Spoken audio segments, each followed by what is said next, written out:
Let's talk about the Blue Jays. A lot of optimism here for our viewing audience once again, and for the last time for our podcast audience, I'll mention, joined here by Eric Zimmerman, a.k.a. the Baseball Llama, co-author of the Fantasy Baseball Almanac and Draft Guide. Why is the Fantasy Baseball Almanac Draft Guide better than our competition? We're less expensive. A direct line comes to me and Eric via promo code. You get full off-season and in-season advice and free updates. We keep our book updated. We're the only almanac, the only draft guide out there that has Mookie Betts on the Dodgers at this point, so that should tell you something. And we are about to release more updates now that we're into spring training and have some more information, and some injury stuff is shaking out as well. So, Eric, the Toronto Blue Jays, look, last year they had about 17 rookies, all of which were sons of former major leaguers. Come up through the system. I think their entire roster now consists of sons of former major leaguers. Vlad Guerrero, obviously, most famously. Bo Bichette. You got Biggio as well. But there's some other really good pieces here. But why don't you just talk about that trifecta of the youth coming up? Because there were some surprises at how soon some of these guys were ready in 2019 and as we go forward into 2020. Yeah, this is a team that I really, really like, the future here. I think Biggio is still a bit underrated, and I think a lot of it had to do with he was coming up at the same time as Guerrero and Bichette, so he kind of got overshadowed. But I think he's going to be a really, really good one. Love what I'm seeing out of Bo Bichette. I think he's going to take another step forward and really solidify himself as a top shortstop in this league. And, of course, Vlad is,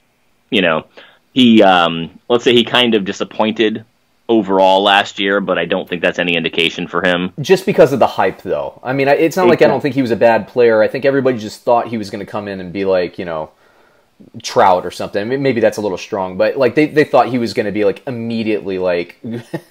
From what you were hearing from the spectrum, I mean, you were hearing like you would have thought he would challenge for the Triple Crown right away in his rookie year, and it just didn't pan out that way. I had him on my fantasy team. I drafted him relatively early, and yeah, he wasn't the player I thought he would be, but it wasn't a bad year. It's just he came in with a lot of hype. Oh, yeah, and I think, he performed well, especially amid the expectations, but, I mean, let's be honest, the guy hit about 300 home runs last year. It just only happens that 285 of them were in the home run derby. That's right. That's ridiculous. I'm telling you, I was sitting on the couch with my at the time, 7-year-old son, and he was just in awe, watching everything that, between Guerrero and Acuna, everything they were hitting was just flying out of the park. I remember... So for the people that don't know, for our listeners and watchers that don't know, we've mentioned before, but Eric and I have known each other since kindergarten. So that's well over 30 years at this point. And as middle schoolers, we would go, and the home run derby, I would always go over to your house, and we would just get popcorn and just sit in your room and watch the home run derby. That's what we did for fun, and then trade baseball cards and do all that stuff. And I remember, man, that home run derby is, especially when you're a kid and you watch how far these guys hit the ball. And I'm convinced they all corked their bat, by the way, for the home run derby. But as well they should. They should use aluminum bats for that thing, man. It was quite a performance. And that whole thing last year was pretty cool to watch. I even watched it, and I don't watch a ton of baseball anymore. So it was amazing. Yeah. I'll tell you the craziest part about that whole thing was, honestly, and I don't say this as a Braves fan, I say this as a baseball fan, was watching Acuna go, because like 70% of what he hit was to the opposite field. Nobody does that in the home run derby, and he's just flipping them out there to right field like it's nothing. It was ridiculous. Opposite field power, man. It was beautiful. Yeah, beautiful. But yeah, that was a lot of fun. So back to the Blue Jays offense. Sure. I like it a lot. I think there's a lot to like there. I think Travis Shaw's a guy who could turn it around. I wouldn't go drafting him yet because he had a really bad year, but I think he's a guy that could easily turn it around and bounce back and make that look like a smart signing. Reese McGuire at catcher. If you miss out on the run of catchers, he could give you some value later in the draft.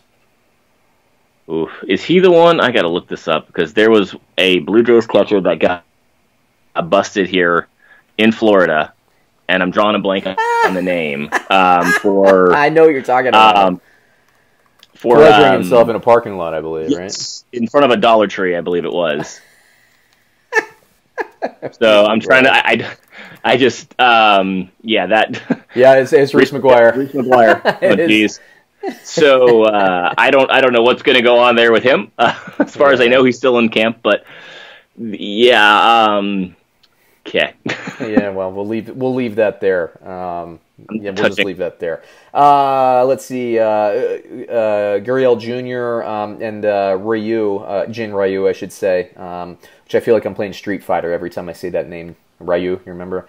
A little old school pull. If you played Sega Genesis, 20 years ago, you'd know what I was talking about. But it's a very niche joke. But let's see. So, I mean, I have. Let's talk about Jin Ryu. I have concerns about him. I know he was on your team and he fueled your team last year.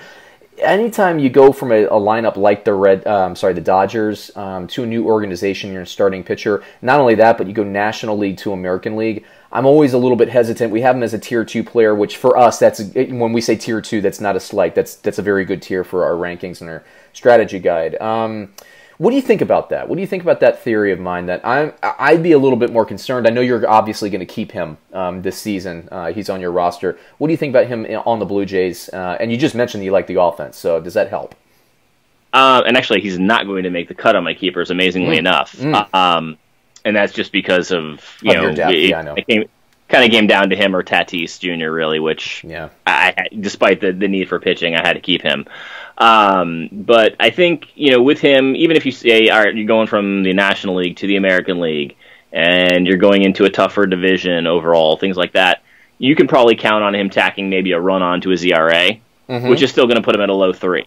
Okay.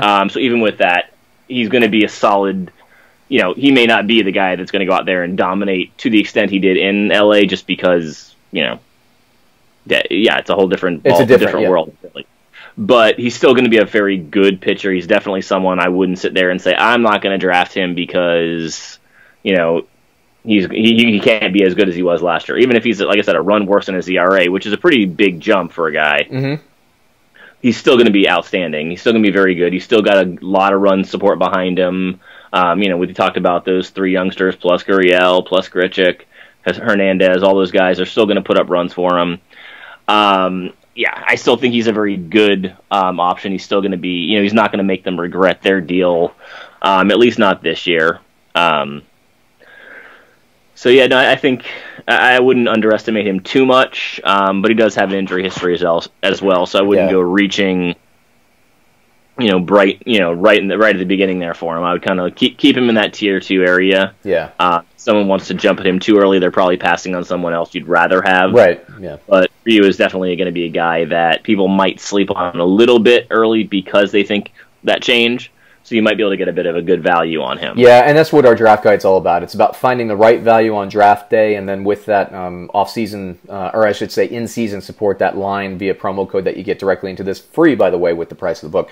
It's about winning draft day and then maximizing your value and winning your trades and all that stuff. So we can be a sounding board, but it's really that tactical draft. When is the right time to take this player in this position and all that stuff. So I think we do a pretty good job of weighing starting pitcher versus outfielder versus third base, first base, all that stuff. Let's say this. Let's talk about your...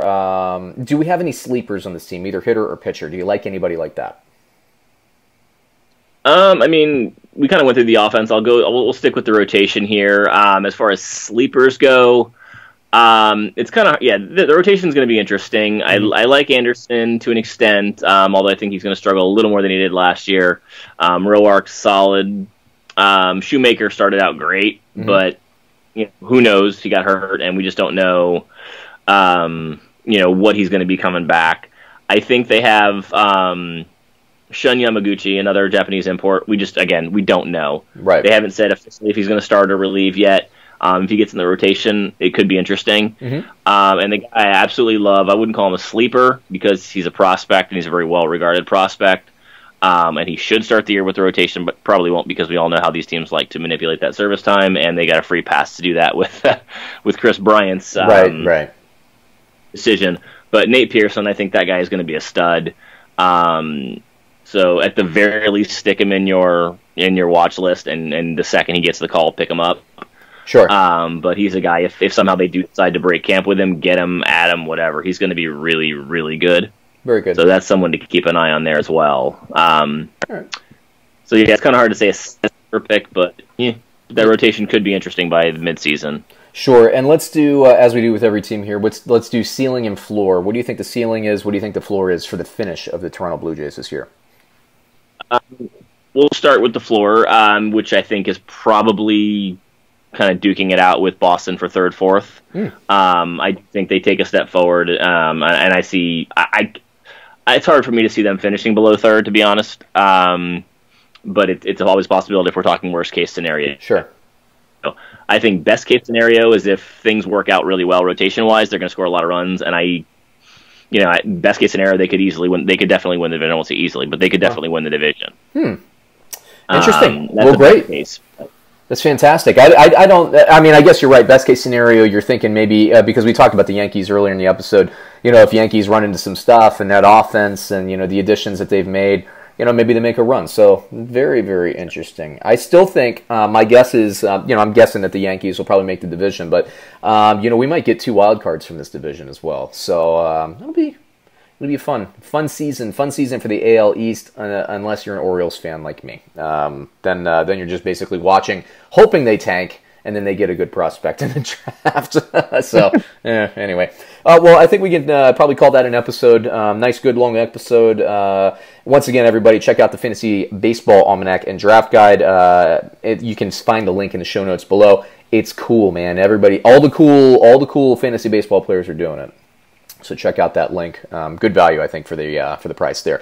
Eric, thanks for joining, and we'll catch you in another episode. We got to have AL Central and AL West. We got to crank that out sometime in the next couple of weeks. So everybody, be on the lookout for more team previews. Thanks again, Eric. Everybody out there, go out, make some bets, and get paid.